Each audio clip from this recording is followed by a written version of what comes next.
Hi guys, so let's make a few videos to show you how to solve different leaks or problems when having a Pavoni. This is a professional model, but trust me, the differences between Europiccola and professional are usually pretty small.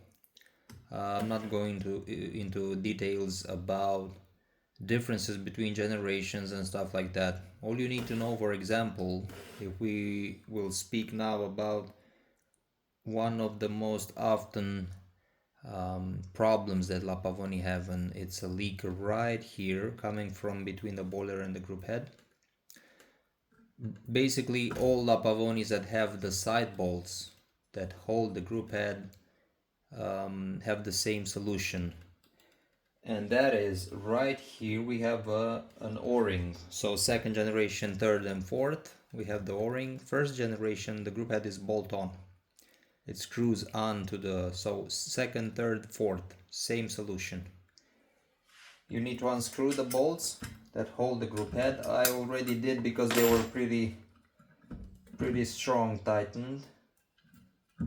So I'm gonna show you exactly what we have here. Same thing if you have the isolator installed and you have a leak between the isolator or the boiler, or between the isolator and the group head. You have two o-rings when you're using the isolator. When you don't, let me show you. So this, I just received the machine. As you can see, the old o-ring is perfectly flat. It's worn out.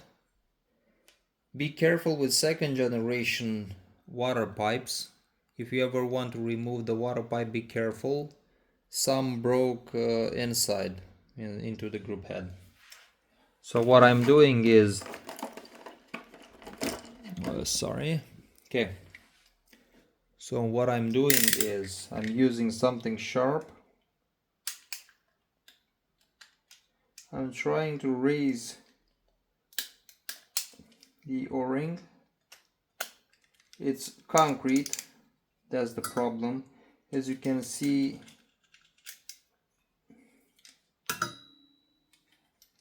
it's pure concrete.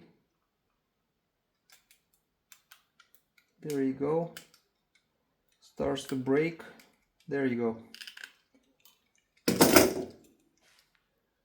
So this is pure plastic already. This is how, there you go, pure plastic. So all you need to do is, if you have a leak here, just install a new o-ring and put it back. So new o-ring. Remember, remove the old one. Of course, I had customers that actually had the impression that there's nothing over here. It was so flattened that they just put the new gasket on top of the old one and they still had leaks. And actually the new o-ring went out from the channel and it was visible, the o-ring over here or over here. So that's about it. You just simply put the bolts back and that's it. That should be. Remember to level the group head. You don't want the group head to sit tilted on the left or on the right, because I think it influences the way the shot, the Espresso shot goes. Yeah. Make sure it's leveled. I'm using actually a leveling tool right under. Now, for the sake of the video, I'm not going into that detail. Strong and tight, and that solves the leak between the boiler and the group head 100%.